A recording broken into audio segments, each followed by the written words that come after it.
네 이놈.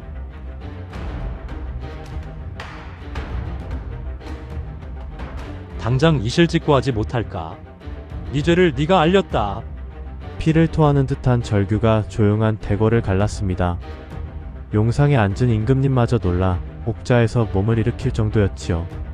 평생을 권세의 정점에서 군림해 온 대감마님의 얼굴이 핏기 하나 없이 새하얗게 질려 있었습니다. 그분의 손가락은 부들부들 떨리며 이제 막 장원급제를 해 어전의 선한 젊은이를 가리키고 있었습니다. 이 믿기지 않는 이야기의 시작은 수십 년 전 제가 몸종으로 있던 대감마님 댁의 가장 어두운 밤으로 거슬러 올라갑니다. 여러분의 구독과 좋아요는 이처럼 짓밟혔던 한 생명이 어떻게 세상의 가장 높은 곳까지 피어나는지를 지켜보는 소중한 응원이 될 것입니다. 저는 평생을 대감마님 댁 부엌에서 밥을 짓고 빨래를 하며 살아온 비천한 식모였습니다. 제가 모시던 대감마님은 젊은 나이에 높은 벼슬에 올라 모두의 부러움을 사는 분이셨지요. 하지만 그분의 드높은 명성 뒤에는 얼음장같이 차가운 야심과 냉혹함이 숨겨져 있었습니다. 댁 안의 모든 사람들은 대감마님의 서슬퍼런 눈빛 아래에서 숨소리 하나 제대로 내지 못하고 살았지요. 그날은 유난히도 달빛 쫓아 구름에 가려 한치 앞도 보이지 않는 캄캄한 밤이었습니다. 저는 부엌 한 구석에서 온몸을 녹이고 있었는데 별채 깊숙한 곳에서 희미하게 여인의 신음소리가 새어나왔습니다. 그리고 얼마 지나지 않아 세상을 향한 첫 울음소리가 터져나왔지요. 갓난아이의 우렁찬 울음이었습니다. 하지만 그 생명의 탄생을 축복하는 이는 아무도 없었습니다. 오히려 댁 안의 공기는 더욱 싸늘하게 얼어붙었지요. 아이의 어미는 대감마님의 눈에 들어 하룻밤 연을 맺었으나 정실 부인께 발각되어 내내 구박과 서름을 팠던 가여운 여인이었습니다. 사내 아이라는 소식에도 대감마님의 표정에는 일말의 기쁨도 없었습니다. 오히려 무언가 귀찮고 더러운 것을 본 듯 미간을 찌푸릴 뿐이었지요. 잠시 후 저는 대감마님의 부름을 받았습니다. 방 안에는 핏기 없는 얼굴로 누워있는 아이의 어미와 그런 어미의 곁에서 세상 물정 모르고 새근새근 잠든 갓난아이가 있었습니다. 대감마님은 갓난아이에게는 눈길 한 번 주지 않은 채 얼음처럼 차가운 목소리로 제게 명하셨습니다. 아무도 보지 못하게 조용히 처리하거라. 저는 그 말씀의 뜻을 알아듣고 온몸이 굳어버렸습니다.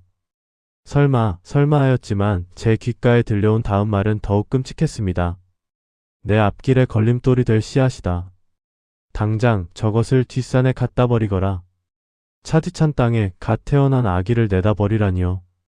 호랑이와 늑대가 들끓는 깊은 산속에 이 연약한 생명을 던져버리라는 명이었습니다.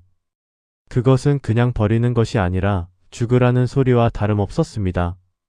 저는 차마 고개를 들지 못하고 바닥에 머리를 조아렸습니다.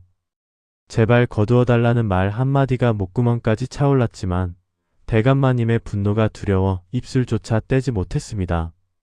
결국 저는 제 손으로 포대기에 쌓인 아기를 받아들었습니다. 너무나도 작고 너무나도 따뜻했습니다.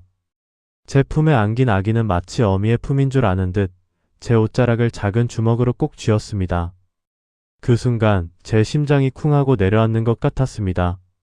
저는 대감마님의 명을 거역할 수 없어 등불 하나에 의지한 채 뒷산으로 향했습니다. 차가운 새벽 공기가 살을 애는 듯 했습니다. 한 걸음 한 걸음 내디딜 때마다 제 발걸음은 천근만근 무거웠습니다. 제 품에 안겨 곤히 잠든 아기의 숨소리가 제 심장을 칼로 베는 듯 아팠습니다. 이 아이가 무슨 죄가 있단 말입니까? 그저 아비 잘못 만난 죄밖에 없는 것을요. 산 중턱, 인적이 드문 곳에 이르러 저는 걸음을 멈췄습니다. 포대기를 내려놓으려 손을 뻗는 순간 아기가 제 손가락을 꼭 잡았습니다. 그리고 꼬물거리던 아기가 스르르 눈을 떴습니다. 칠흑 같은 어둠 속에서 저를 바라보는 그 눈망울은 세상 그 무엇보다도 맑고 깊었습니다. 마치 제게 묻는 것 같았습니다. 어미 저를 버리시렵니까? 하고 말입니다. 그 순간 저는 결심했습니다. 이 아이를 죽게 내버려 둘 수는 없다고. 대감마님의 명을 어기는 것은 곧 제 죽음을 의미했지만 이 작은 생명을 외면한다면 저는 평생을 죄책감 속에서 숨도 제대로 쉬지 못하고 살 것 같았습니다. 하늘이시여, 제가 미쳤나 봅니다. 허나 이 아이는 제가 거두겠습니다. 저는 아기를 다시 가슴에 꼭 껴안고 어둠 속에서 맹세했습니다. 세상이 이 아이를 버렸지만 나 하나만은 이 아이의 어미가 되어주겠다고. 이 비천한 식모의 목숨을 걸고서라도 반드시 이 아이를 지켜내겠다고 말입니다. 그렇게 대감마님의 서슬퍼런 눈을 피해 세상에 없는 아이를 키우기 시작한 것입니다. 어미의 등 뒤에 숨어 지낸 세월이 벌써 10년을 향해 가고 있었습니다. 갓난 아이의 여린 숨소리는 어느덧 낭랑한 소년의 목소리가 되었고 뒤뜰에 감나무는 아이의 키를 따라잡지 못할 만큼 훌쩍 자라났습니다. 그 아이의 어미는 피 한 방울 섞이지 않았으나 제 목숨보다 귀한 아들을 키우며 단 하루도 편히 잠든 날이 없었습니다.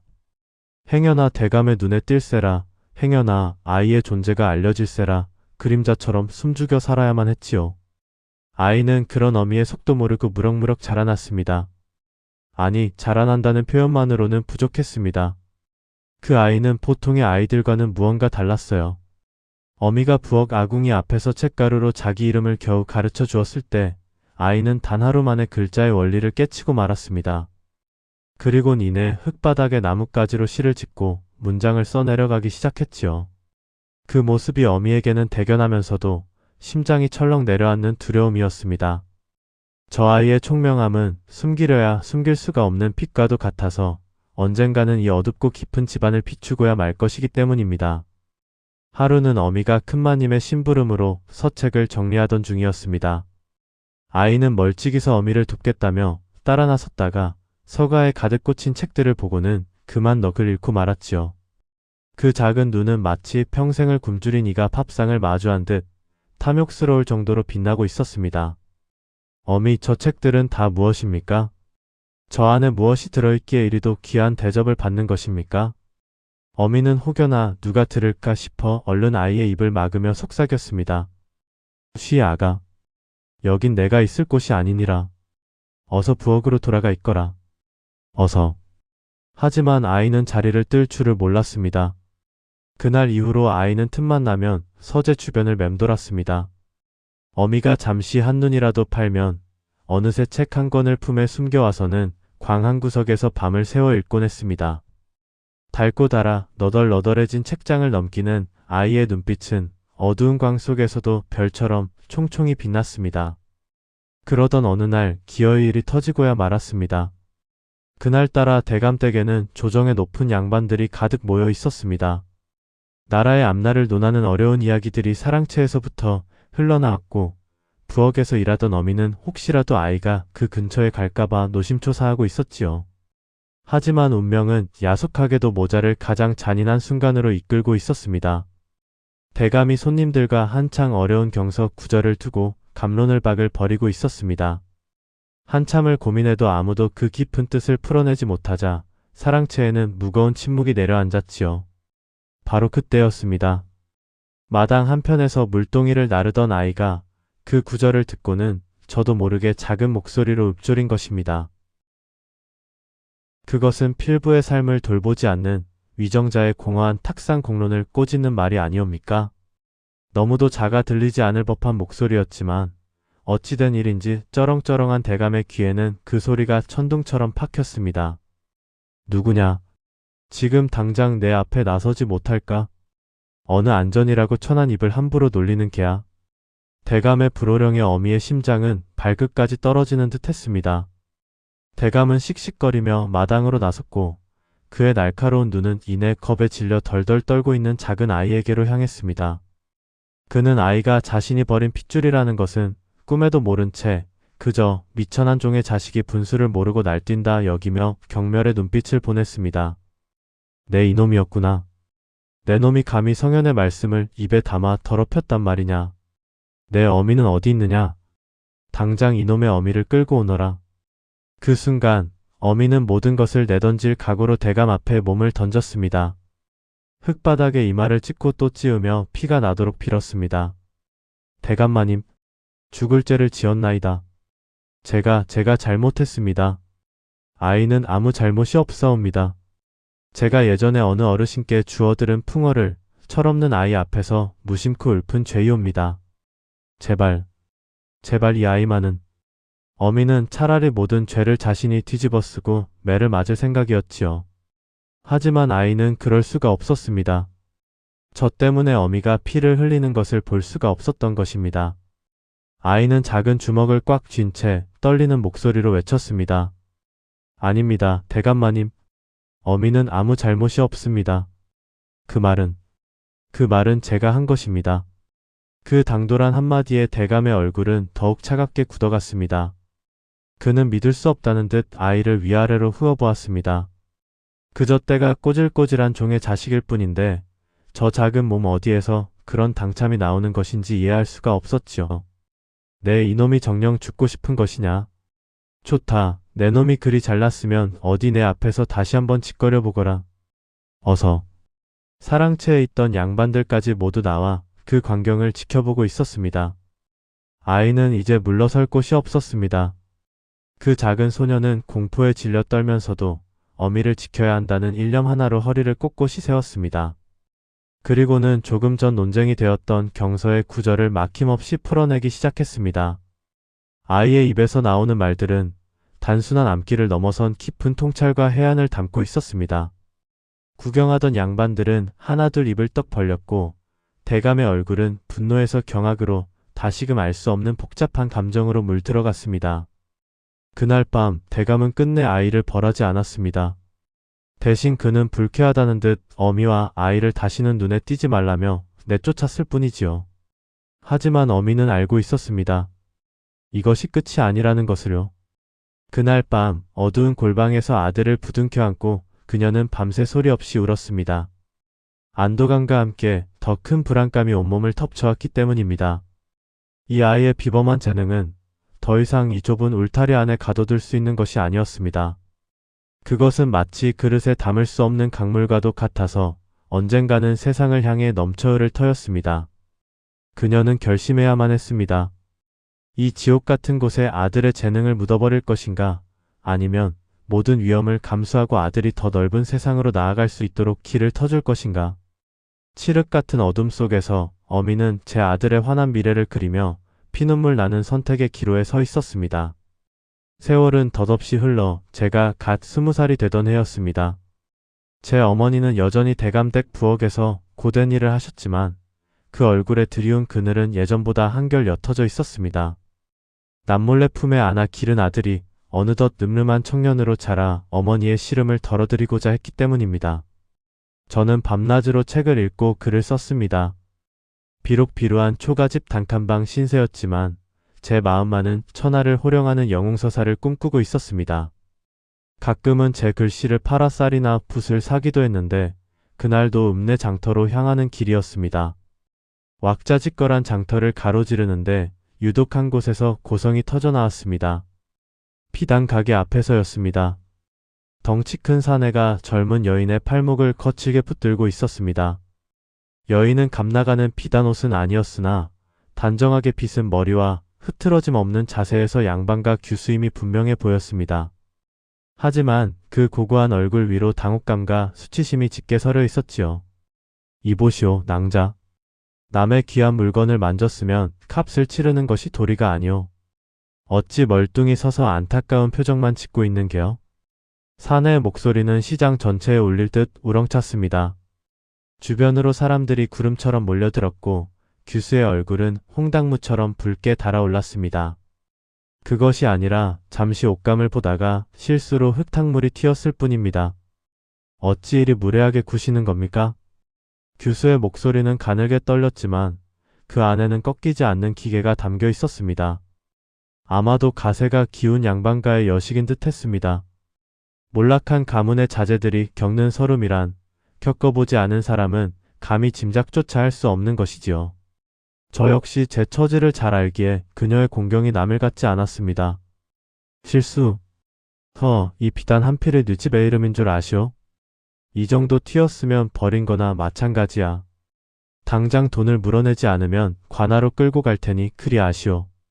막무가내인 상인의 태도의 규수는 입술만 파르르 떨 뿐 아무 대꾸도 하지 못했습니다.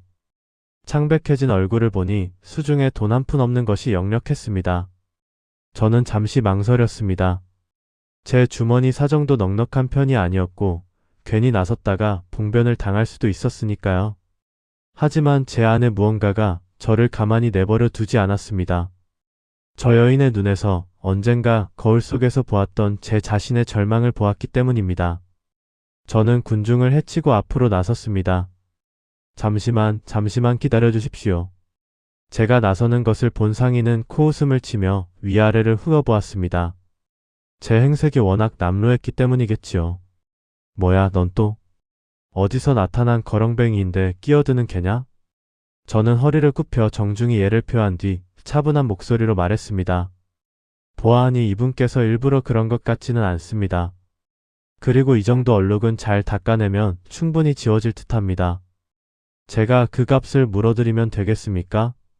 제 말에 상인의 눈이 휘둥그레졌고 팔을 붙들려 있던 규수 역시 놀란 눈으로 저를 바라보았습니다. 그녀의 깊고 맑은 눈동자와 처음으로 시선이 마주쳤습니다. 그 순간 제 심장이 잠시 멎는 듯 했습니다. 상인은 제 주머니를 힐끔거리더니 이내 비웃음을 터뜨렸습니다. 내 놈이? 내 꼴을 보니 단 양은커녕 단 한 푼도 없어 보이는데 어디서 허풍을? 저는 말없이 품에서 작은 주머니를 꺼냈습니다. 며칠 밤을 새워가며 남의 집 서차를 대신 써주고 받은 품삯이었습니다. 풋과 종이를 사기 위해 아껴두었던 돈이었지요. 주머니를 열어 은자를 꺼내 상인의 손에 쥐어주자 그의 표정이 순식간에 바뀌었습니다. 자, 이만하면 되었습니까? 이제 이 낭자를 놓아주시죠. 돈을 받아 든 상인은 입이 귀에 걸려서는 언제 그랬냐는 듯 태도를 바꾸었습니다. 아이고, 젊은이가 뭘 좀 아는구먼. 진작 이렇게 나왔어야지. 자, 다들 구경 끝났으니 헤어지시오. 상인이 규수의 팔을 놓아주자 그녀는 비틀거리며 몇 걸음 뒤로 물러섰습니다. 저는 그녀에게 다가가 조심스럽게 물었습니다. 괜찮으십니까? 가셔도. 규수는 고개를 들어 저를 바라보았습니다. 그 눈가에는 어느새 눈물이 그렁그렁 맺혀 있었습니다. 어찌 이리 큰 은혜를 이 은혜를 어찌 다 갚아야 할지 모르겠습니다. 갚을 것 없습니다. 그저 공경에 처한 분을 보고 지나칠 수 없었을 뿐입니다. 저는 서둘러 그 자리를 떠나려 했습니다. 그녀와 더 마주하고 있다가는 제 천한 신분이 부끄러워 견딜 수 없을 것만 같았습니다. 제가 급히 몸을 돌려 인파 속으로 걸음을 옮기는데 그만 품에 넣어두었던 종이 뭉치 하나가 바닥으로 떨어지고 말았습니다. 하지만 저는 그것을 전혀 눈치채지 못했습니다. 그날 밤 저는 비싼 풋과 종이를 사지 못한 아쉬움보다 낮에 보았던 그 규수의 얼굴이 자꾸만 떠올라 잠을 이루지 못했습니다. 그 맑은 눈동자, 위태로우면서도 강직했던 모습이 쉬이 잊히지 않았습니다. 한편 혼자 남겨진 규수는 제가 떨어뜨린 종이를 발견했습니다. 흙이 묻을세라 조심스럽게 주워든 그녀는 혹시 제 신분을 알만한 단서라도 있을까 싶어 조심스레 종이를 펼쳐보았습니다. 그것은 제가 심심풀이로 적어본 한 수의 시였습니다. 하지만 규수의 시선이 머문 곳은 시의 내용이 아니었습니다. 바로 글씨 그 자체였습니다. 그녀는 숨을 멈췄습니다. 몰락한 양반가의 딸이었지만 어릴 적부터 아버지 어깨너머로 수많은 명필가의 글을 보며 자라왔습니다. 때문에 글씨만 보아도 그 사람의 학문적 깊이와 인품, 기계까지 엿볼 수 있는 안목이 있었습니다. 종이 위에 쓰인 글씨는 그저 잘 쓴 글씨가 아니었습니다. 한 획 한 획의 힘과 절도가 살아 숨쉬고 있었고 글자 사이의 간격과 흐름은 마치 거침없이 흐르는 강물과도 같았습니다. 때로는 부드럽게, 때로는 날카롭게 살아 움직이는 듯한 필체 속에는 세상을 품고자 하는 원대한 포부와 꺾이지 않는 기상이 고스란히 담겨 있었습니다. 남루한 옷차림의 평범한 젊은이가 쓸 수 있는 글씨가 결코 아니었습니다. 이 글은 이 필체는 대체 어떤 분이기에? 규수는 떨리는 손으로 종이를 가슴에 품었습니다. 그녀는 깨달았습니다. 오늘 자신을 도와준 그 젊은이는 결코 평범한 인물이 아니라는 것을. 비록 지금은 진흙 속에 파묻혀 있지만 언젠가는 하늘로 솟구쳐 오를 용과 같은 존재임을 직감했습니다. 그날 이후 그녀는 저를 찾기 위해 온 읍내를 수소문하기 시작했습니다. 그저 은혜를 갚기 위함이 아니었습니다. 시대를 뛰어넘을 비범한 인재를 알아본 치기이자 한 여인으로서 싹트기 시작한 연모의 마음 때문이었습니다. 어머니의 눈물 어린 배웅을 뒤로하고 그 아들은 드디어 한양으로 향했습니다. 보찜 하나에 단출한 옷가지와 닳고 다른 책 몇 권, 그리고 그를 위해 평생을 바친 어머니의 주름진 손으로 쥐어준 엽전 몇 잎이 전부였지요. 하지만 그의 발걸음은 결코 가볍지 않았습니다. 그 보찜 속에는 한 여인의 인생이, 그리고 자신을 믿어준 한 규수의 간절한 염원이 함께 담겨 있었기 때문입니다. 한양에 도착한 아들은 그 거대하고 화려한 모습에 잠시 숨을 골랐습니다. 시골 마을과는 비교도 할 수 없는 수많은 인파와 웅장한 기와집들. 그 모든 것이 낯설고 두려웠지만 동시에 그의 가슴 속 잠자고 있던 거대한 꿈을 일깨우는 듯 했습니다. 그는 주눅 들지 않으려 허리를 꼿꼿이 폈습니다. 비록 행색은 남루했으나 그 눈빛만은 한양의 그 어떤 양반 자제들보다도 총명하게 빛나고 있었지요. 그렇게 며칠간 허름한 주막에 묵으며 과거 시험 준비에 몰두하던 어느 날이었습니다. 잠시 머리를 식히려 저작거리로 나섰던 아들은 큰 길을 가득 메운 요란한 행차와 마주치게 되었습니다. 위세등등한 하인들이 물렀거라. 대감마님 행차시다. 소리치며 길을 트고 있었고 그 뒤로는 화려하게 장식된 가마가 위엄을 뽐내며 따르고 있었죠. 무심코 길가로 비켜서려던 아들은 그만 인파에 휩쓸려 발을 헛디디고 말았습니다. 아차 하는 순간 그의 몸은 균형을 잃고 행차에 바로 앞으로 쓰러지고 만 것입니다. 품 안에 소중히 간직하고 있던 책들이 길바닥으로 어지럽게 쏟아졌습니다.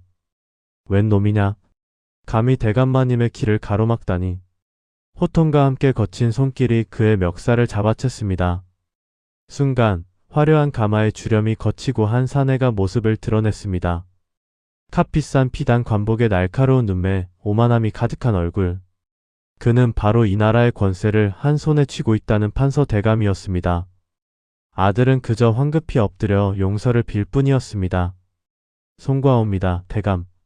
소인이 부주의하여 큰 실수를 저질렀습니다.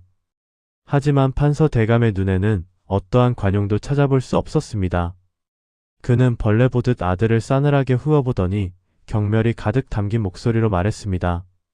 네 이놈. 행색을 보니 과거라도 보러 온 시골뜨기인 모양인데 어디서 근본도 없는 것이 함부로 머리를 들이미는 것이냐. 그 순간 아들의 심장이 쿵하고 내려앉는 듯 했습니다. 그저 꾸짖음이 아니었습니다. 그 목소리에는 인간에 대한 최소한의 존중조차 찾아볼 수 없는 차갑고 잔인한 모멸감만이 가득했습니다. 아들은 자신도 모르게 고개를 들고 그를 바라보았습니다. 어째서인지 낯설지 않은 얼굴, 하지만 기억에는 없는 그 얼굴을 말입니다. 그 눈빛을 본 판서 대감은 더욱 불쾌하다는 듯 미간을 찌푸렸습니다. 아직도 정신을 못 차렸구나. 내놈 같은 천한 것들이 유행을 바라고 한양으로 꾸역꾸역 기어들어오니 도성의 물만 흐려지는 것이다. 당장 내 눈앞에서 썩 꺼지지 못할까? 그 말과 함께 하인 하나가 거친 발길질로 흙바닥에 흩어진 아들의 책들을 짓밟았습니다. 그 중에는 어머니가 뜬 눈으로 밤을 새워가며 한자 한자 베껴준 귀한 책도, 그리고 떠나오던 날 그 규수가 수줍게 건네주었던 시집도 섞여 있었습니다. 아들의 눈이 순간 붉게 타올랐습니다. 그는 이를 악물고 간신히 분노를 억누르며 말했습니다. 대감. 비록 소인의 행색은 남루하고 가문은 미쳐나오나 배우고자 하는 의지마저 천하다 말씀하지는 마십시오. 하늘 아래 귀하지 않은 뜻은 없다 배웠습니다. 그것은 저항이었습니다. 권력 앞에 힘없이 짓밟히는 대신 자신의 존엄을 지키기 위한 최소한의 외침이었죠. 하지만 그 외침은 판서 대감의 분노에 기름을 부었을 뿐입니다. 그는 코웃음을 치며 더욱 잔인한 말을 내뱉었습니다. 내 놈이 그를 알아 무엇하며 뜻을 품어 무엇하겠느냐. 종놈은 종놈의 삶을, 천출은 천출의 분수를 아는 것이 순리이거늘. 대체 네 집 자식에게 의리도 무엄하고 발칙하단 말이냐. 네 집 자식에게. 그 말은 비수처럼 나라와 아들의 가슴 가장 깊은 곳을 후벼 팠습니다. 아비 없는 자식이라 손가락질 받던 어린 시절의 서름이 자신을 위해 모든 것을 희생한 어머니의 얼굴이 스쳐 지나갔습니다.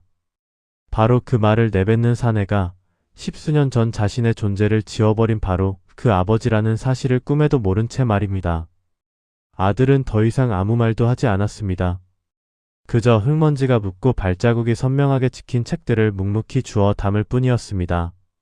그런 아들의 모습을 끝까지 경멸 어린 시선으로 지켜보던 판서 대감은 시시한 것에 시간을 낭비했구나. 가자. 한마디를 툭 던지고는 다시 가마에 올랐습니다. 요란했던 행차가 멀어지고 저작거리에 홀로 남겨진 아들은 한참 동안이나 그 자리에 우두커니 서 있었습니다. 분노와 서름 그리고 정체를 알 수 없는 깊은 슬픔이 온몸을 휘감았습니다. 그는 흙먼지를 털어낼 생각도 하지 않은 채 상처 입은 책들을 소중히 품에 안았습니다. 짓밟힌 것은 종이 몇 장이 아니었습니다. 그것은 그의 꿈이었고 어머니의 희생이었으며 한 사내로서의 자존심이었습니다. 하지만 그는 무너지지 않았습니다. 오히려 그 잿더미 같은 마음속에서 푸른 불꽃 하나가 더욱 선명하게 타오르기 시작했습니다. 반드시 저 높은 곳에 올라 오늘 자신이 당한 이 모욕과 멸시를 갚아주리라. 나 같은 사람도, 아니 나 같은 사람이기에 더더욱 세상을 바꿀 수 있다는 것을 증명해 보이리라. 그 비극적인 만남은 아들에게 지울 수 없는 상처를 남겼지만 동시에 그 어떤 채찍질보다도 강력한 동기가 되어 주었습니다. 아들은 다시 한번 보찜을 고쳐 메었습니다. 그의 눈빛은 이전보다 더욱 단단하고 더욱 강렬하게 빛나고 있었습니다. 운명은 이토록 잔인하게 아버지와 아들을 스쳐 지나게 했지만 그것은 끝이 아니라 새로운 시작을 알리는 서막에 불과했습니다. 한양으로 가 과거를 보겠다는 아들의 단호한 결심 앞에 어머니의 마음은 천갈래 만갈래로 찢어지는 듯했습니다. 한편으로는 썩어가는 저작거리의 생선처럼 이대로 아들의 재능을 썩힐 수 없다는 안도감이 들었지만 다른 한편으로는 눈앞이 캄캄한 현실의 벽이 가슴을 짓눌렀습니다. 한양 땅을 밟는 것만 해도 큰돈이 들터 책 한 권, 종이 한 장, 붓 한 자루 어느 것 하나 돈 없이는 구할 수 없는 것들 투성이었습니다. 하지만 어머니는 아들 앞에서 단 한 번도 약한 모습을 보이지 않았습니다. 그저 인자하게 웃으며 말했지요. 걱정하지 말거라 내 아들. 과거에만 집중할 수 있도록 이 어미가 다 알아서 할 것이니 너는 그저 내 뜻을 펼칠 준비만 하면 된다. 그날 이후 어머니의 하루는 동이 트기도 전에 시작되어 별이 뜬 뒤에도 끝나지 않았습니다. 삭신이 으스러져라 닥치는 대로 일을 했습니다. 남의 집 빨래는 물론이고 굳은 허드렛일도 마다하지 않았습니다.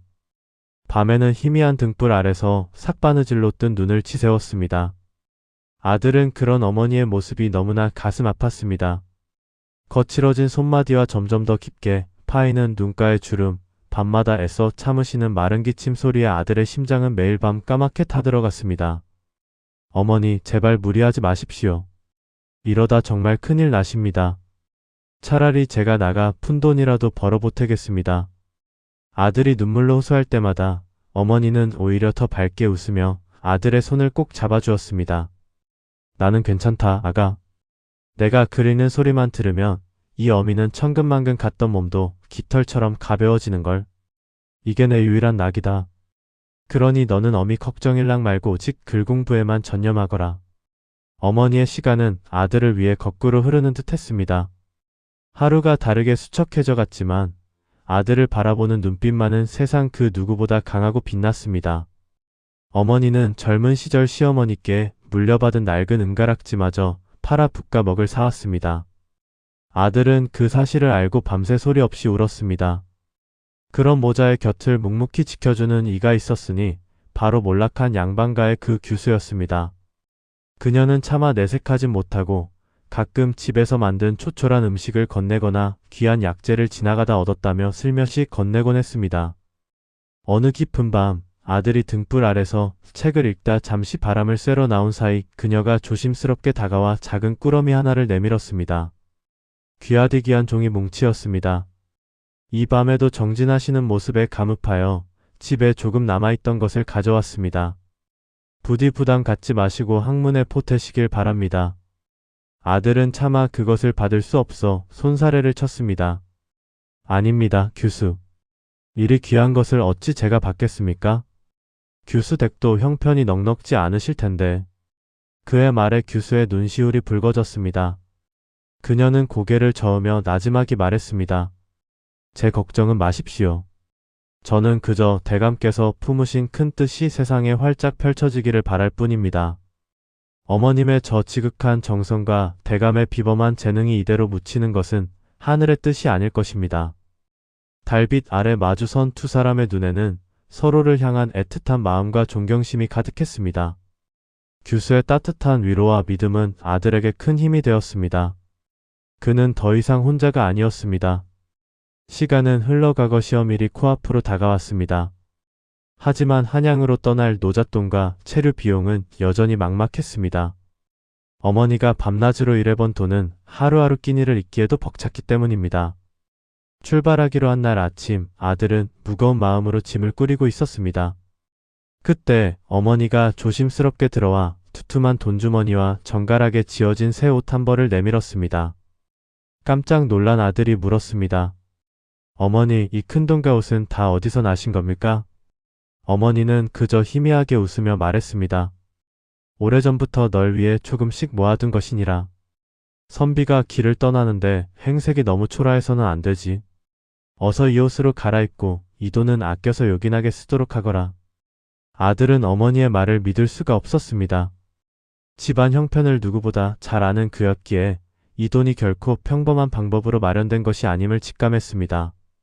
하지만 어머니는 더 이상 아무 말도 하지 않고 아들의 옷매무새를 매만져 줄 뿐이었습니다. 그녀의 손길은 그 어느 때보다 따뜻했지만 어딘지 모르게 떨리고 있었습니다. 아들은 차마 더 묻지 못하고 어머니가 지어준 새 옷으로 갈아입었습니다. 어머니의 피와 땀 그리고 눈물로 지어진 옷의 무게가 고스란히 느껴져 가슴이 미어졌습니다. 마을 어기 아들은 떠나는 마지막 순간까지 어머니의 손을 놓지 못했습니다. 어머니 반드시 장원급제하여 돌아오겠습니다. 그때까지만 부디 그때까지만이라도 옥체 보존하고 계십시오. 제발 부탁입니다. 아들의 눈에서는 뜨거운 눈물이 쉴 새 없이 흘러내렸습니다. 어머니는 애써 눈물을 감추며 아들의 등을 두드려 주었습니다. 가거라 내 아들. 뒤돌아보지 말고 오직 앞만 보고 나아가거라. 어미는 여기서 널 위해 매일 기도하고 있을 것이다. 결국 아들은 발걸음을 옮겼습니다.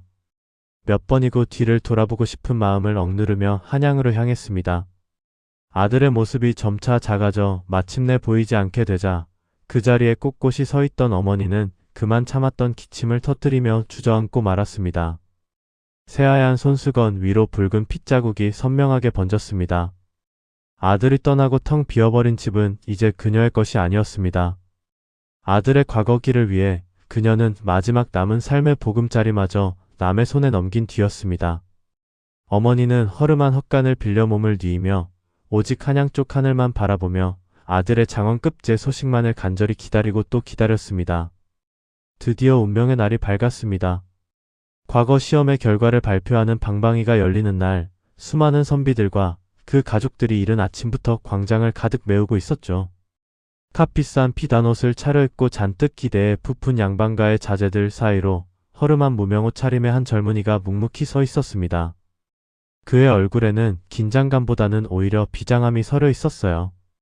자신을 위해 평생을 바친 어머니의 달아버린 손마디와 밤낮으로 엮어 팔던 집신의 까슬까슬한 감촉, 그리고 그 모든 세월의 무게가 젊은이의 어깨를 무겁게 짓누르면서도 동시에 가장 강력한 버팀목이 되어주고 있었습니다. 시간이 흐르고 마침내 시험관이 나타나 합격자의 이름이 적힌 두루마리를 펼쳐 들었습니다.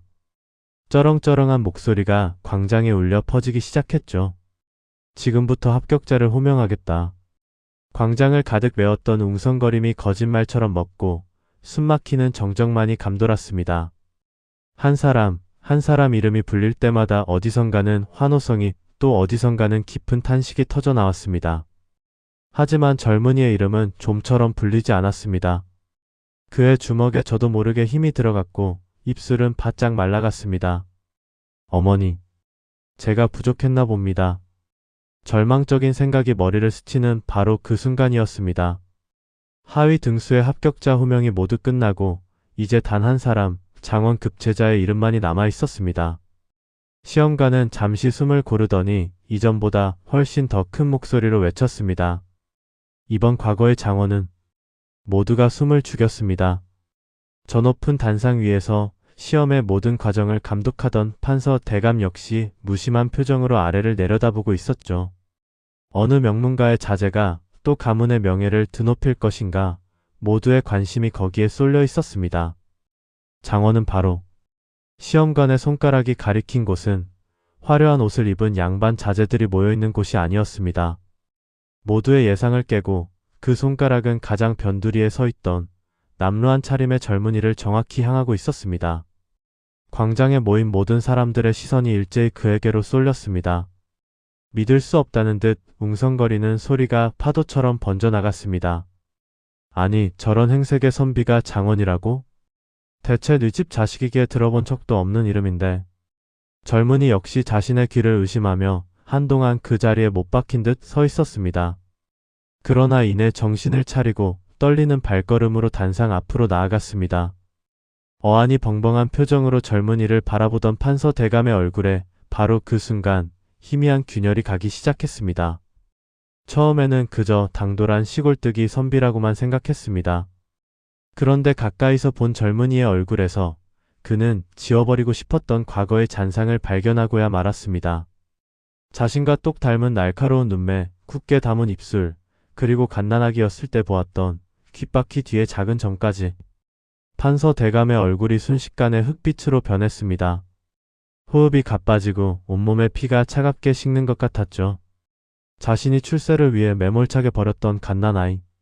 죽었거나 어디선가 비참하게 살고 있으리라 여겼던 자신의 핏줄이 지금 장원급 제자가 되어 임금과 모든 조정 신하들이 지켜보는 앞에서 자신의 눈을 똑바로 마주하고 있었습니다. 임금이 만족스러운 미소와 함께 물었습니다. 그대의 얼굴이 낯설구나.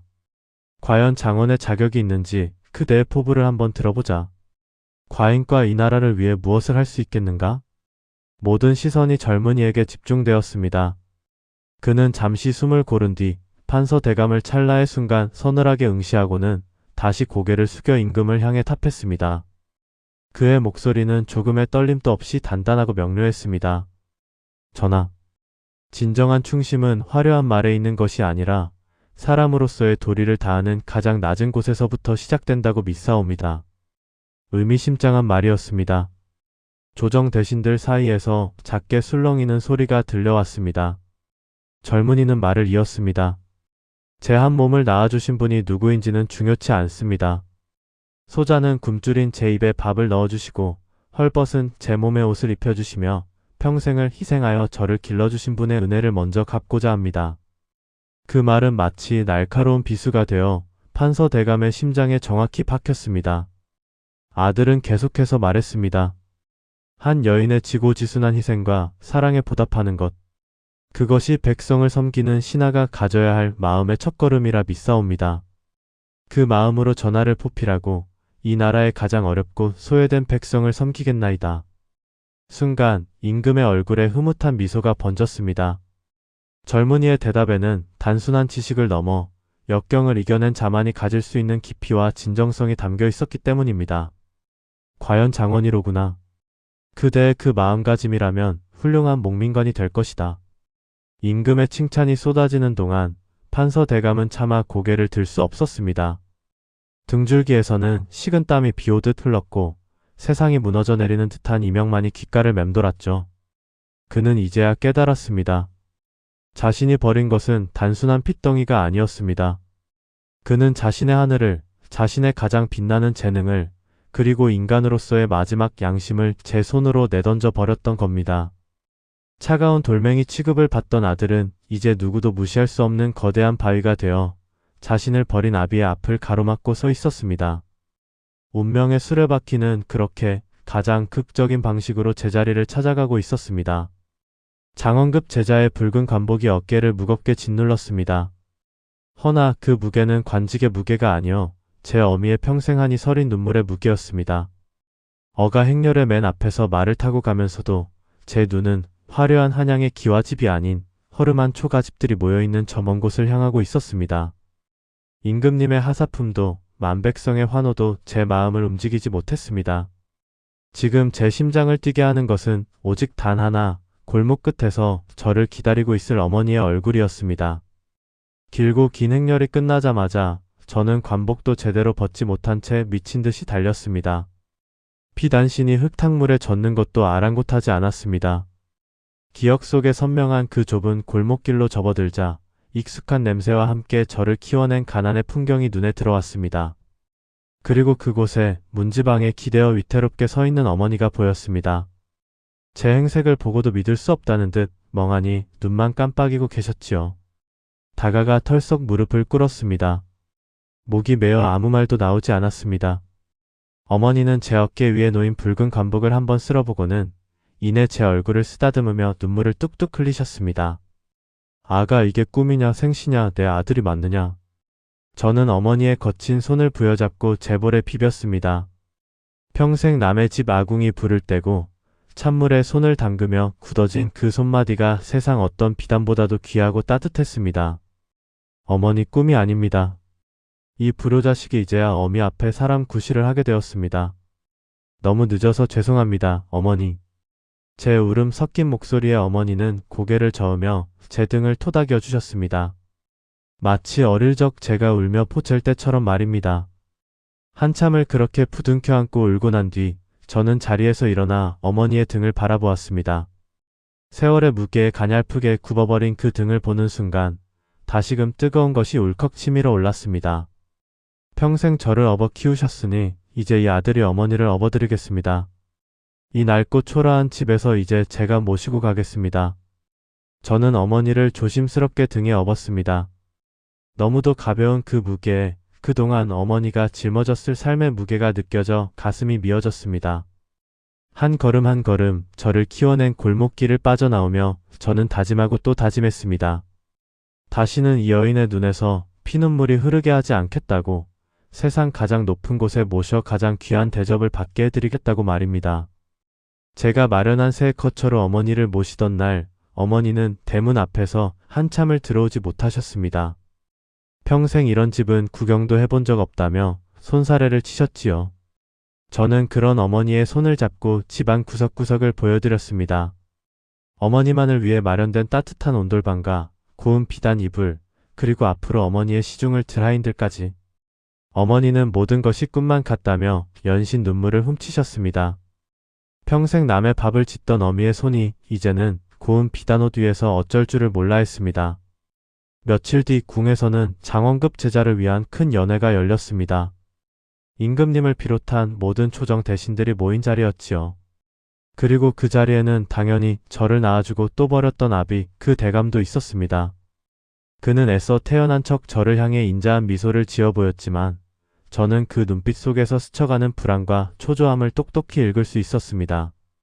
술이 몇 순배 돌고 분위기가 무르익었을 때 저는 자리에서 일어나 임금님께 큰 절을 올렸습니다. 그리고 간청했습니다. 전하, 소신에게 오늘의 영광을 잊게 한 분이 있사옵니다. 소신이 이 자리에서 그분의 은혜를 만천하에 구할 수 있도록 윤허하여 주시옵소서. 임금님께서는 흔쾌히 허락하셨고 모든 대신들의 시선이 제게로 쏠렸습니다. 제 친아비인 그 대감의 얼굴은 이미 하얗게 질려 있었지요. 아마도 제가 자신의 숨겨진 아들이라는 출생의 비밀을 폭로하여 자신을 나락으로 떨어뜨릴 것이라 생각했을 겁니다. 하지만 제가 준비한 복수는 그런 치졸한 것이 아니었습니다. 저는 가장 정중하고 엄숙한 목소리로 입을 열었습니다. 소신이 이리 미천한 몸으로 과분한 자리에 오를 수 있었던 것은 혈육보다 더한 사랑으로 저를 키워주신 제 어머니의 희생 덕분이옵니다. 제 어미는 평생 험한 일을 도맡아 하시며 굶주린 배를 움켜쥐고도 아들의 밥그릇부터 채우셨습니다. 달아빠진 집신으로 온 장터를 누비며 제 책값을 버셨고 한겨울 얼음장 같은 물에 빨래를 하며 제 글공부를 뒷바라지 하셨나이다. 제 이야기의 연회장은 숙연해졌습니다. 몇몇 대신들은 눈시울을 붉히기도 했지요. 저는 굳은 얼굴로 앉아있는 그 대감을 똑바로 바라보며 말을 이었습니다. 하오나 전하, 신분과 법도라는 것이 이토록 모질어 천하보다 귀한 은혜를 주신 제 어머니를 소신은 그저 어머니라 부를 수만 있을 뿐 나라의 법으로는 그 이름을 지켜드릴 방도가 없사옵니다. 이에 소신 장원급제의 영광도 마다하고 전하께 간청드리옵니다.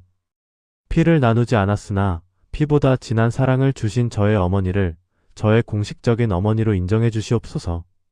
비록 천한 신분일지라도 그 희생과 사랑만큼은 이 나라 어떤 사대부 여인보다 위대하기에 마땅히 어미로서 존경받을 자격이 있다 사료되옵니다. 제 말이 끝나자 임금님께서는 깊은 감동을 받은 표정으로 자리에서 일어나셨습니다. 그리고는 제게 다가와 제 어깨를 두드리며 말씀하셨습니다. 하늘 아래 그보다 더 위대한 효심이 어디 있겠는가? 혈통이 아닌 사랑으로 이어진 그 모자야말로 진정한 하늘의 인연일 것이다. 과인이 그대의 지극한 효심을 높이사 그대의 어머니를 정식으로 봉작하고 나라의 모든 이들이 그 뜻을 기리도록 하라. 임금님의 명이 떨어지는 순간 제 아비 되는 그 대감의 얼굴이 잿빛으로 변하는 것을 똑똑히 보았습니다.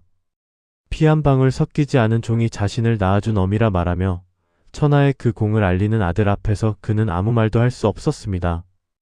이것이야말로 제가 그에게 내리는 가장 큰 벌이었습니다. 자신과 가문의 명예를 위해 내쳤던 아들이 이제는 온 세상이 우러러보는 충신이자 효자가 되었고 그 영광의 중심에는 자신이 평생 벌레처럼 여겼던 식모가 서 있게 된 것입니다. 그는 평생 자신의 과오를 곱씹으며 결코 가질 수 없는 아들의 영광을 먼발치에서 지켜봐야만 하는 지옥 속에서 살게 될 테니까요. 그날 밤 모든 것을 마치고 집으로 돌아왔을 때 저를 기다리는 또 한 사람이 있었습니다. 헐레벌떡 달려왔는지 고운 얼굴에 가쁜 숨을 몰아쉬고 있는 그 고운 규수였습니다. 그녀는 제 앞에 서서 아무 말 없이 그저 눈물 고인 눈으로 저를 바라보았습니다. 대감마님께 우선 어울리지 않는 걸음일지 모르오나 연회에서의 말씀을 전해 듣고 도저히 가만히 있을 수가 없었습니다. 저는 그녀에게 다가가 조심스럽게 손을 잡았습니다. 아니요. 세상에서 가장 귀한 걸음이요. 내가 가장 어둡고 비참했을 때 나의 그를 알아봐주고 나의 사람됨을 믿어준 이는 그대였소. 그대가 아니었다면 오늘의 나도 없었을 것이요. 그녀의 눈에서 기쁨과 안도의 눈물이 흘러내렸습니다. 차가웠던 제 손 위로 그녀의 따뜻한 눈물이 떨어지는 순간 비로소 길고 길었던 제 고난의 시간이 끝났음을 실감할 수 있었습니다. 깊은 잠에 빠진 어머니의 얼굴 위로 비로소 평온이 흘렀습니다. 저를 버린 아비는 높은 벼슬과 가문을 가졌을지언정 제게 세상 가장 귀한 것을 물려준 이는 바로 천하디천한 신분이었던 제 어머니였습니다. 그리고 이제 제 곁에는 그 귀함을 알아봐주는 또 한 명의 귀한 사람이 함께하고 있었습니다. 금이환영한 아들이 가장 먼저 달려간 곳은 평생을 자신 위에 바친 늙은 어머니의 초가였습니다. 하지만 그가 그 다음으로 향한 곳은 바로 몰락한 양반가의 지혜로운 규수가 홀로 지키고 있는 낡은 기와집이었지요. 장원급 제라는 소식보다 어쩌면 그가 살아 돌아왔다는 사실 하나만으로도 이미 세상을 다 가진 듯 기뻐하는 그녀였습니다. 그는 규수의 앞에 조심스럽게 한쪽 무릎을 꿇었습니다. 이제는 어엿한 나라의 관리가 된 몸이었지만 사랑하는 여인 앞에서는 그저 한 사내일 뿐이었죠. 부디 저의 미천한 손을 잡아주시겠습니까?